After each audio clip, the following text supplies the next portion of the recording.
Olá pessoal, vamos a mais uma aula. Agora nós veremos o cálculo das probabilidades.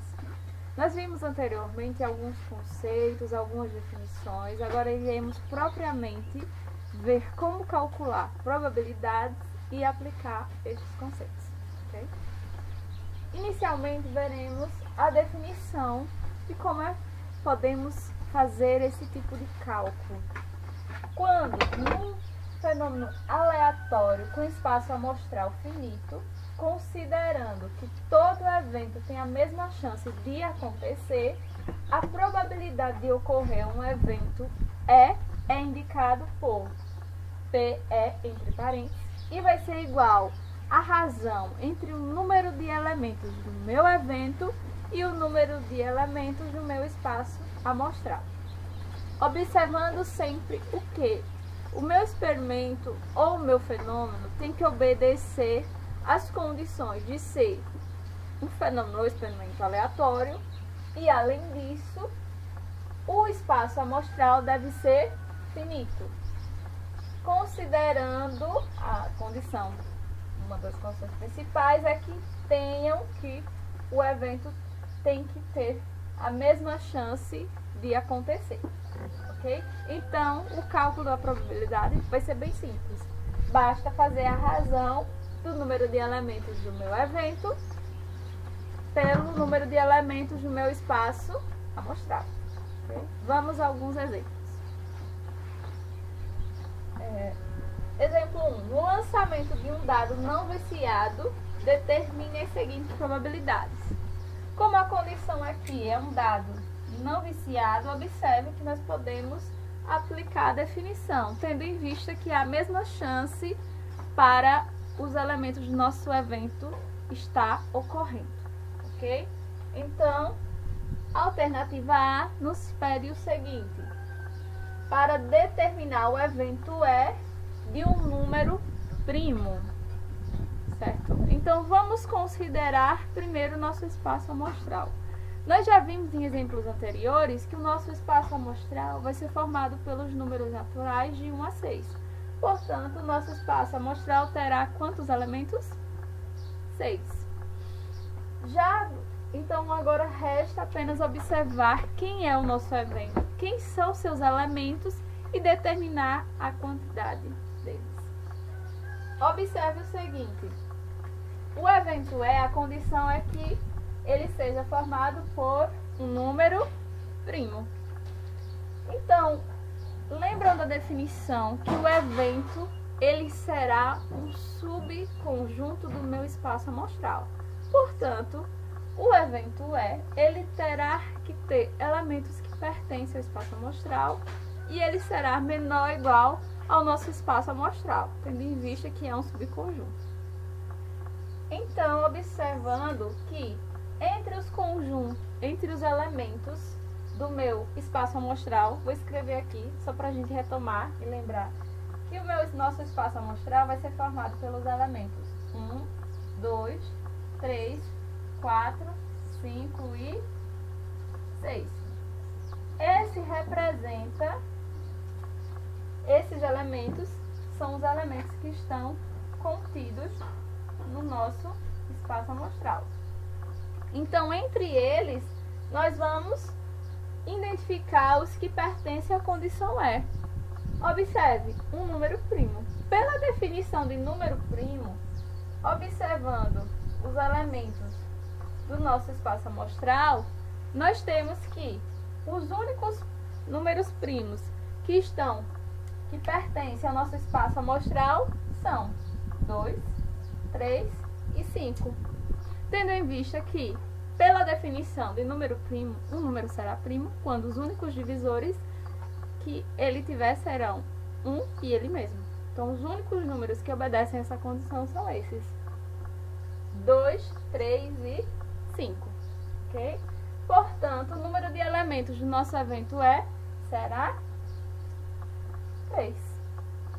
Agora basta fazer um cálculo bem simples da divisão entre os nossos elementos, entre a quantidade de elementos do nosso evento pelo espaço amostral.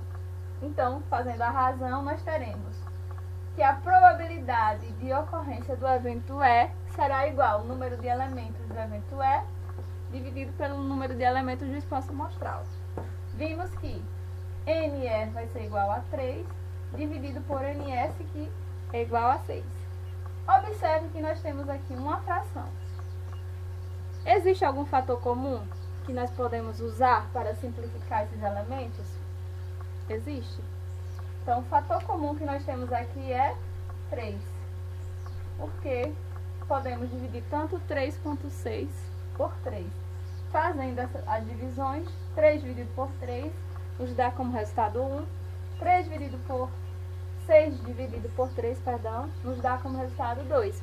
Nós obtemos a fração 1 meio, ou 1 sobre 2, que é igual, em decimal, a 0,5. E em porcentagem corresponde a 50%. Ok? Então, portanto, a ocorrência do evento de ser sorteado um número primo quando lançarmos o dado é um evento que tem 50% de chance de acontecer. Isso em porcentagem. Em números decimais, seria 0,5. E em fração, representaria 1 meio. Aqui nós temos uma observação interessante. A probabilidade ela pode ser representada ou por meio de uma fração, ou por meio de um número decimal, ou por meio de uma porcentagem. Okay? Adiante veremos mais algumas propriedades referentes à probabilidade à medida que formos realizando os exemplos. Okay? Próximo item do nosso exemplo 1, alternativa B. Para o evento A, um número múltiplo de 3. Observe aqui que o evento já mudou. Agora nós devemos identificar um evento cuja condição é determinar um número múltiplo de 3. Lembrando novamente da definição, o nosso evento ele é um subconjunto do espaço amostral. Então, seus elementos têm que estar contidos no nosso, os seus elementos têm que pertencer ao nosso espaço amostral, ok? Contidos só se forem conjuntos. Os elementos, eles pertencem ao nosso conjunto, ok? Então, olha só. Quem serão os elementos do nosso evento A? Por meio da definição de múltiplos e observando aqui os únicos múltiplos de 3 que nós temos no espaço amostral F são 3 e 6. Okay? Portanto, nosso evento A tem 2 elementos. Então, para determinar nossa probabilidade, já temos o número de elementos do evento A. Número de elementos do espaço amostral já sabemos que é 6. Então, basta fazer o cálculo bem simples da divisão entre o número de elementos do evento A pelo número de elementos do nosso espaço amostral. Vamos lá? Portanto, probabilidade de ocorrência do evento A será igual a números de elementos de A dividido por números de elementos de S. Substituindo os valores que representam a quantidade de elementos, temos 2 dividido por 6.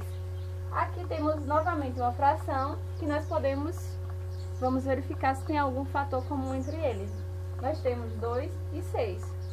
O menor fator comum que nós temos entre os dois é o próprio 2. Dividindo os dois termos por 2, nós teremos 2 dividido por 2, nos dá como resultado 1. 6 dividido por 2, 3. Então, nós teremos que a probabilidade de ocorrência do evento A será igual à fração 1/3. Ou, em decimais, 0,3 barras, porque representa um número infinito, dízima periódica infinita. Em porcentagem, nós teremos 33,33%. Portanto, a chance de ocorrência ao ser lançado o dado de identificarmos um número múltiplo de 3, terá uma porcentagem de ocorrência de 33,33%, ok? Então, pessoal, vimos aqui alguns exemplos, certo? Sobre o cálculo de probabilidade, como fazê-lo, e nas próximas aulas teremos mais alguns exemplos e outras propriedades referentes à probabilidade, ok? Tchau, tchau!